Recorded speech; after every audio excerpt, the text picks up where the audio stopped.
morning mga sangkay! Welcome back po sa aking YouTube channel. For today's video ay share po sa inyo ang aking paggawa ng special ube ensaymada. So yung mga sangkay yung aking ube ensaymada.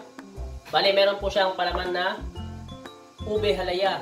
So ito po yung aking isi-share sa inyo na recipe ang paggawa ng ube ensaymada. Pero bago po tayo magsimula mga sangkay ay please like at pakishare na rin po ng video ito. At kung kayo po ay hindi pa nakapag-subscribe ay subscribe mo na po. Pindutin mo na rin ang bell button para kayo ay laging updated sa mga upload ko pong mga video. So yung mga sangkay, simulan na natin ang paggawa ng ube cheese ensaymada. Sangkay, bale ito na yung ating unang ingredients ng ating gagawing ube and cheese ensaymada. Ayan, asukal muna yung ating unang ilalagay. Sunod, maglalagay ako ng vanilya. Next ay asin. Sunod ay evap milk. Isang itlog.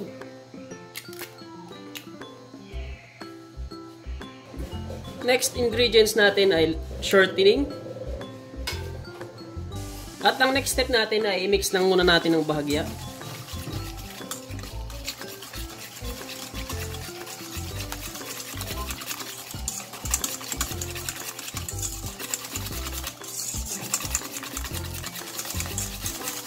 Ayan, pag na-mix na natin ay lagyan na natin yung ating tubig. Pag nalagay nyo na yung tubig, tunawin lang yung asukal at saka yung asin.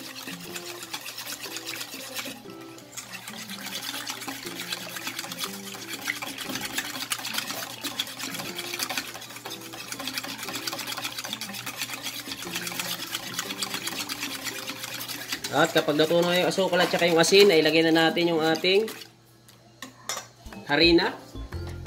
Ayan, gumamit po ako ng bread flour. Hard flour po yung ating ginamit. Kasama na po yung yeast.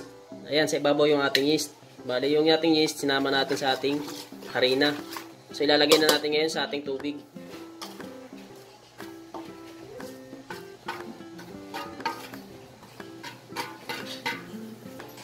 At ngayon, mamasahin na natin yung ating dough.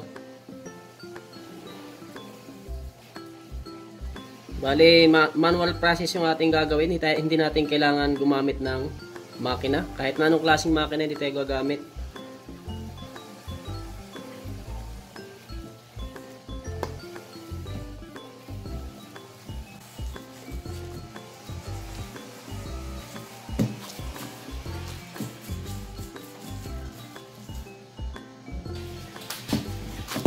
So, bale, pakikinisin lang natin yung ating dough. So, ganyan lang ang ating proseso ng pagpapakinis mga sangkay. Ito lang gagawin nyo hanggang sa mapakinis nyo ang inyong masa. Tutupiin nyo lang na ganyan. Tupi lang. Yan lang. Sabay diin. Pag natupiin nyo, didiin nyo lang.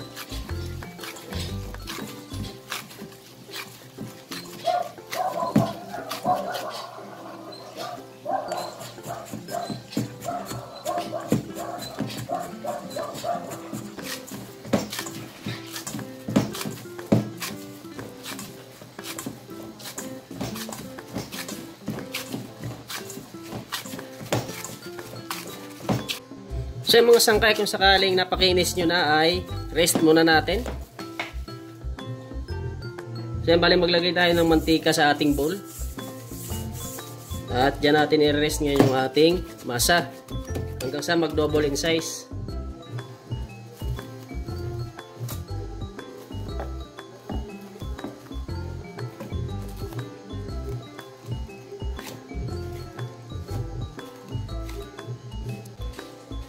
So yung mga sangkay, bali rest muna natin. Mga sangkay, balikan na natin yung ating masa. Ayan, bali kung mapapansin nyo, umalsa na. Nag-double in size na po yung ating minasa kanina. Pupormahin na po natin yung ating ube, cheesy, ensaymada. So ayan o. Ayan na po yung ating dough.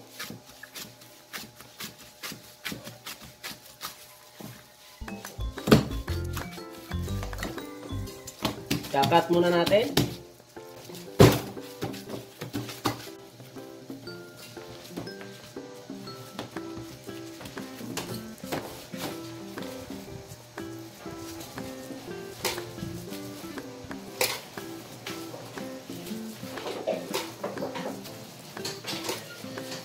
At ngayon mga sangkay, mag-start na tayo maglagay ng filling ng ating ensaymada. Ito ang ating ube halaya.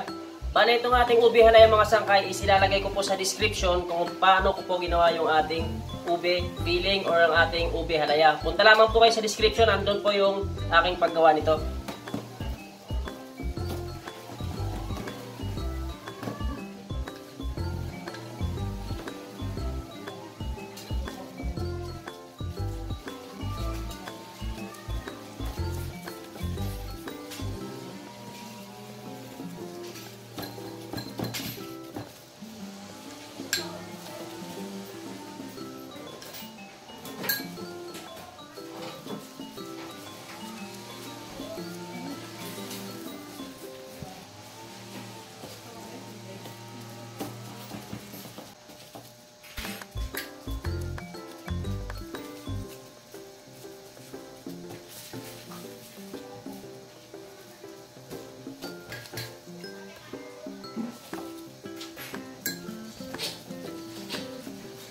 So, ang ating next step mga sangkay ay na palamanan natin yung ating dough. Ito, kung makikita nyo yung ating lanera, may pahid po yan ng mantika, shortening. Pwede nyo parang ipahiran ng mantika, shortening, or lard mga sangkay. Or margarine, pwede nyo pahiran para hindi po lumikit yung ating tinapay. So, ngayon lalagyan na natin. Dito natin paalasahin ngayon yung ating tinapay. So, bago nyo isa lang mga sangkay, palsahin nyo muna ha. Baka mamaya pagkalagay nyo sa lanera, isa lang nyo kagad.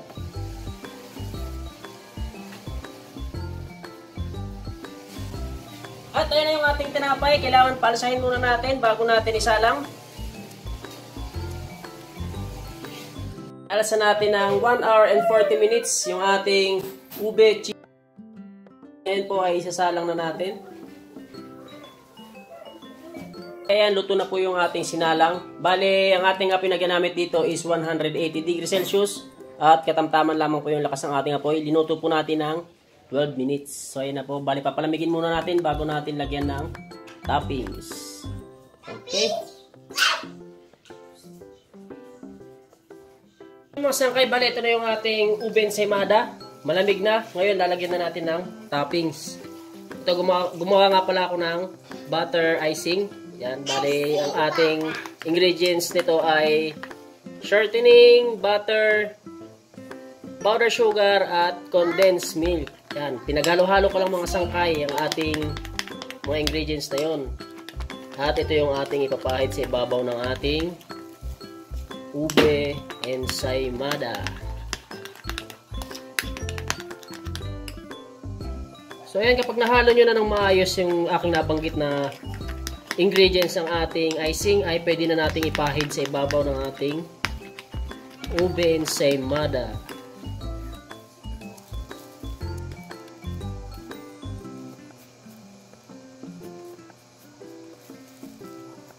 So nasa sa inyo po mga sangkay kung gaano kakapal yung icing na inyong ilalagay.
So, ayun, kapag nalagyan nyo na ng icing, ay lalagyan na natin ngayon ng keso.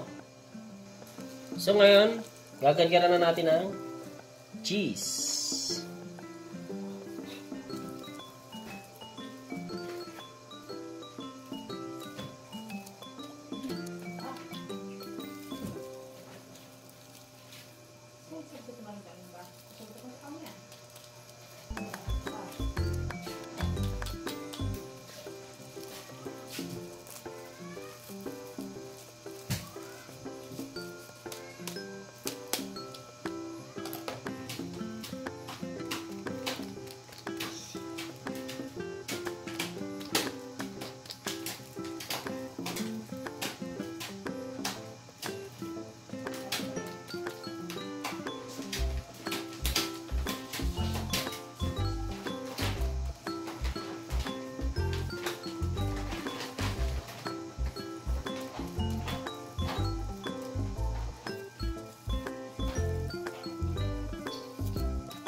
At ayan na po mga sangkay ang ating finished product ng ating ube cheese ensaymada.